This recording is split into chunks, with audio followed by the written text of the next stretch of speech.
Pernah dengar buku science fiction dari Stuart Ritchie? Nah, buku ini tuh tentang apa sih?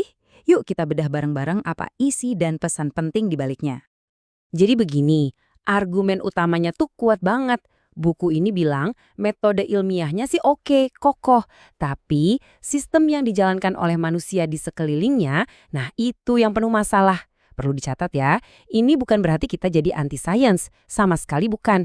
Justru sebaliknya, ini tentang melihat sains apa adanya dengan segala kekurangannya supaya kita bisa memperbaikinya.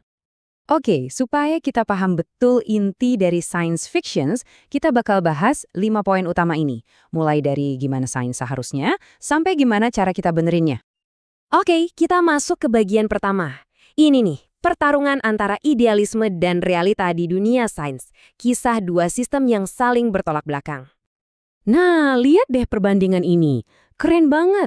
Di satu sisi, kita punya sains ideal menurut Robert Burton. Semuanya tentang keterbukaan, berbagi ilmu, selalu bertanya. Pokoknya dunia yang indah banget deh. Tapi, di sisi lain, ada realita di dunia akademis. Tekanan buat publikasi, cari dana, kejar gengsi. Nah, tekanan-tekanan inilah yang seringkali, bikin para ilmuwan belok dari jalan yang lurus. Dan ini nih kunci utamanya, replicability. Atau gampangnya, bisa diulang nggak? Kalau sebuah penemuan nggak bisa diulang oleh peneliti lain, ya itu bisa jadi cuma kebetulan, cuma hoki. Ingat kata ini ya, replicability. Karena ini bakal jadi benang merah di sepanjang pembahasan kita. Sekarang kita masuk ke bagian yang mungkin bakal bikin kaget. Kita akan lihat beberapa kasus penipuan ilmiah yang, benar-benar nunjukin separah apa sistem ini bisa rusak. Coba bayangin, Anda menemukan hasil penelitian yang heboh, terus coba diulang, tapi gagal. Waktu mau laporin kegagalan itu, jurnalnya bilang, maaf, kami nggak nerbitin studi replikasi. Gila kan? Tapi ini beneran terjadi. Ada studi soal precognition atau merasakan masa depan yang heboh banget. Pas dicoba diulang dan gagal, malah ditolak mentah-mentah. Ini bukti nyata kalau sistemnya kadang lebih mentingin sensasi daripada kebenaran. Kalau tadi soal sistem, yang ini jauh lebih mengerikan. Ini bukan lagi soal statistik, tapi soal nyawa. Skandal Macchiarini ini contoh paling parah. Dia ngaku bisa transplantasi trakea buatan. Kenyataannya, data dipalsukan, hasilnya dilebih-lebihkan, dan pasiennya meninggal atau menderita seumur hidup. Yang lebih parah lagi, orang yang coba bongkar kebusukan ini malah diserang balik sama institusinya. Ini nunjukin betapa bahayanya kalau nama baik institusi lebih penting dari nyawa manusia. 4%. Kedengarannya kecil ya, tapi coba pikirin. Dari 20.000 lebih makalah ilmiah, 4%-nya itu ada gambar yang dicurigai dimanipulasi sengaja. Artinya ada ratusan, bahkan ribuan, penelitian yang dasarnya udah goyah. Ini kayak membangun gedung di atas pondasi yang retak. Dan ini angkanya lebih dari 18.000. Itulah jumlah makalah ilmiah yang ditarik kembali, yang dicatat oleh situs Retraction Watch. Dan tahu apa? Para ahli bilang ini baru puncak gunung es, masih banyak lagi yang tersembunyi di bawah permukaan. Oke, tadi kita udah ngomongin penipuan yang jelas-jelas curang. Sekarang kita geser sedikit ke masalah yang lebih halus, tapi nggak kalah bahaya. Kita sebut saja kebiasaan buruk dalam penelitian yang terjadi setiap hari.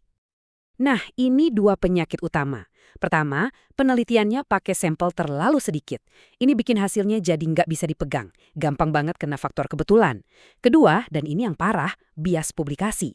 Jurnal itu senengnya sama hasil yang wow, yang positif.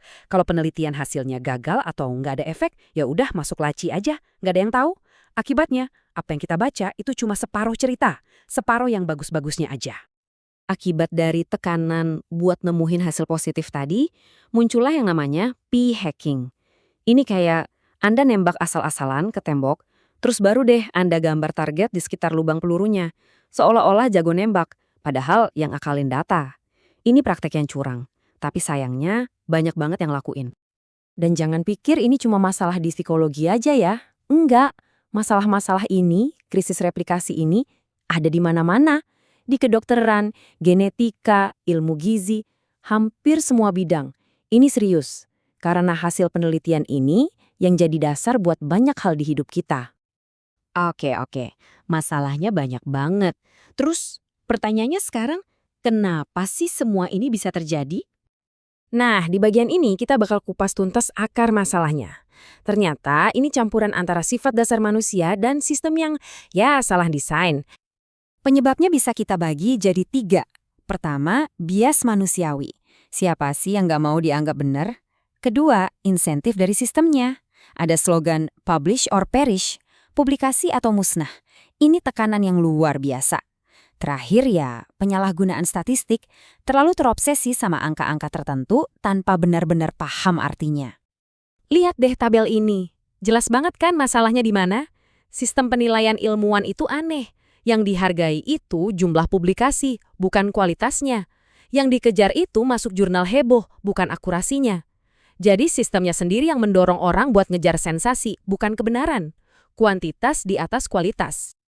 Oke, setelah kita lihat semua masalah yang bikin pusing kepala ini, jangan pesimis dulu. Karena sekarang kita bakal bahas solusinya. Gimana sih cara kita memperbaikinya?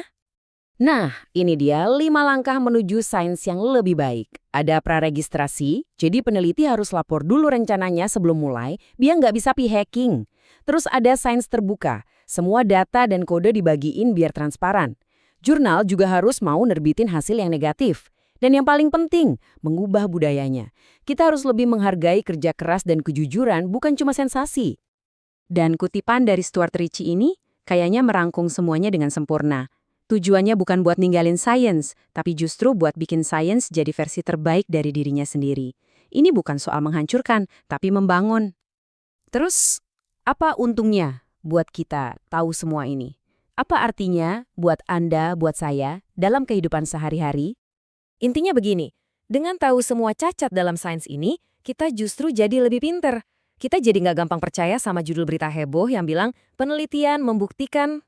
Kita jadi lebih curiga sama iklan kesehatan atau marketing yang cuma ngandelin satu studi. Intinya, kita jadi konsumen informasi yang lebih kritis. Jadi pertanyaan pentingnya bukan lagi, apakah ini ilmiah? Tapi, apakah ini penelitian ilmiah yang bagus dan bisa dipercaya? Dan itu adalah pertanyaan yang jauh lebih kuat.